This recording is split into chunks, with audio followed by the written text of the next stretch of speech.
Rugby writer James Weil didn't hold back when he called out what he sees as a growing problem among Springboks fans, saying they need to grow up and that their online behaviour has become exhausting and boring. He argues that many South African supporters seem to live through the team's victories as if they were personal triumphs, using wins to validate old grievances rather than to celebrate the game itself. Please subscribe Red Spot Sports for latest sports stories. Yes, South Africa won the 2023 Rugby World Cup. That's not in dispute. But Weil says the way some fans have turned that victory into proof of absolute dominance is misleading. The truth, he points out, is that the Boks won all 3 of their knockout games by just a single point, often in matches that could have gone either way.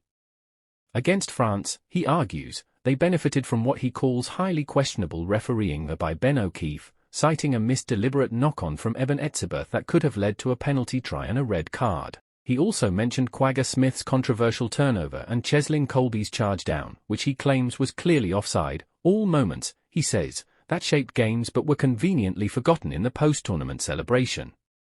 Weil's criticism isn't aimed at the players or coaches. In fact, he praises the Springboks themselves, calling them warriors, tacticians, and part of one of the most successful systems in modern rugby. His issue is with the online fan culture, the endless arguing, the attacks on referees and journalists, and the refusal to acknowledge luck or mistakes. In person, he writes, South African fans are passionate, generous, and deeply respectful of the game. But online, they are combative, confrontational, and above all, boring. He describes this mindset as the pathology of reflected glory, the belief that every win is proof of personal vindication, that every loss is a conspiracy, and that every bit of criticism is an act of bias.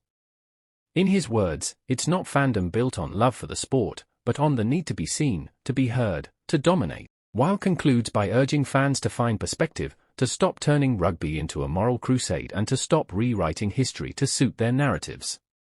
Celebrate the wins and mourn the losses, he says, but don't confuse luck with legacy or survival with supremacy. As South Africa prepares to face Japan again, the same opponent that stunned them 10 years ago in one of rugby's greatest upsets, Weil reflects on how that 2015 defeat forced humility and change within the team. The Springboks rebuilt, learned, and became champions again. His final challenge is simple: can their fans show that same growth? Can they support with pride but without grievance, without noise, and without rewriting the story? Because, as Weil puts it, the rugby world is watching, and right now, it's not impressed.